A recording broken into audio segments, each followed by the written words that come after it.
Now, the District Chief Executive of the Wutu Senya District, Mr. Samson Abeyama, has been accused of boycotting an earlier arrangement with an NGO to rescue children who were being trafficked for 50 Ghana cedis. We'll be bringing you a lot more on this, but I just want you to take a listen to this soundbite.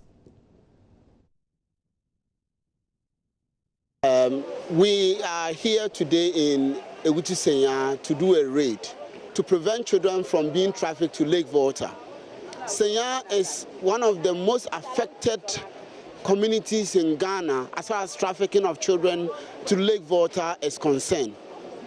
Now we have planned this raid with the district assembly, the police, social welfare, everyone involved in the past few months. Today is the day. Know that this is the time that children are prepared for sale to traffickers on Lake Volta so that they can have value. Right now, one of these children could be sold for 50 Ghana cedis. This morning, we had a call that the district chief executive of Senya Breku says that he will not allow the raid to go on. He has threatened to even arrest us if we carry on with the raid. And that's James Kofi Annan his way, challenging Haizas, an NGO that have been trying to save these children. But I want you to also take a listen to the response from the DCO on this subject matter. I'm not aware. I just been called by the police commander for Senya Breku to sanction arrest of children along the coastal belt of the district, that's Senya Breku in particular.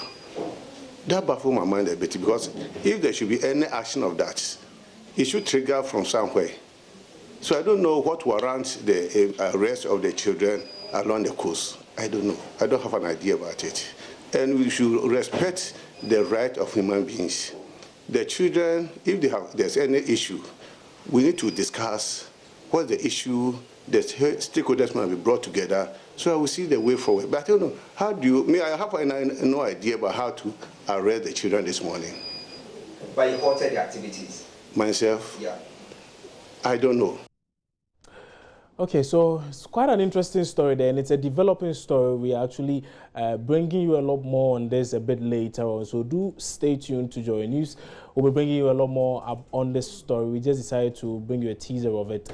So in subsequent bulletins, do expect a lot more from us. But from former presidents, Jerry John Rawlings, John Atta Mills to Sir Dawda Jawara of Gambia, and one of the longest serving presidents in the world, Robert Mugabe of Zimbabwe, the Achimota School has churned out some prominent and illustrious individuals in the country.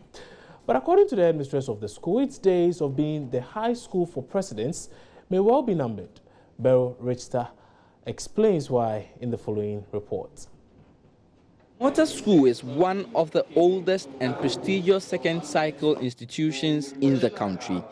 The school is well noted for its academic excellence.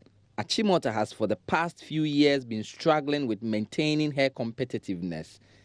Old Achimotan Professor Ivan Adai-Mensah made this revelation at a stakeholders conference organized by the Old Achimotans Association Wednesday. According to Professor Mensah, the first step to addressing this worrying trend is to appreciate the magnitude of the problem. Wesley Girls, Prempeh College, you find been present. We were there. 2007, again, St. James, Wesley Girls, Opoku area, Puri Girls, Presby, Boys, Legon, St. Louis.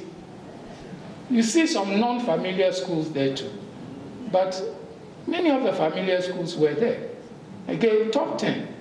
We would have expected to see Achimota there. We didn't see. 2008, again, you see Wesley Girls, Opoku, St. Peter's, Ghana Sectech. You see some unfamiliar schools appearing. They appear once in a while, but there are some other schools that appear regularly. And that's where we would have expected to be seen. Notwithstanding these challenges, the headmistress of the school outlined some of the successes chalked in recent years. A typical example is when the school recorded 151 A's in integrated science in the 2015 West African Certificate Examination. I would say that we are a school of integrity and we maintain discipline. We don't compromise any way in our examinations. We don't copy. We don't patronize leaked papers.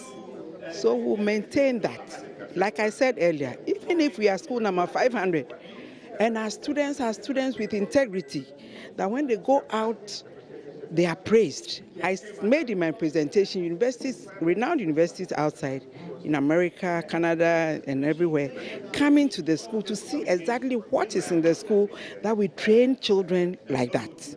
So we'll stick to that. Whether we are school 500 or school 1, we'll stick to integrity. We will not copy. We will not patronize leaked papers. We will stick to academic principles and produce children of virtue with integrity, good leadership. That is what we stand for. This is despite the mass failure in the subject witnessed nationwide. She also stated the improved infrastructural development witnessed by the school due to the unflinching support received from the Parent-Teacher Association, old students, internally generated funds, and support from the GET Fund. Meanwhile, Professor Ernest Aite, an old student, has bemoaned the encroachment of the school's land by estate developers, churches, and some displaced residents of Sodom and Gomorrah. Achimota School is a national asset. So if its lands are taken away, if its lands are stolen by chiefs and by individuals, by families, it's unacceptable. Allowing the Achimota School lands to go away will be a major indictment on the people of Ghana, that we sat down and allowed a public asset to be taken away by individuals without question. It will call to question the functioning and effectiveness of our public institutions, whether those in charge of the courts or land and so on. Achimota School failing will be a major failure for Ghanaian institutions. And indeed, from Gambaga to Accra, from Rioso to Kita, we are brothers and our mother is at school. That's Achimota School. We're taking a break here on News. When we come back, we'll bring you some business. Stay with us.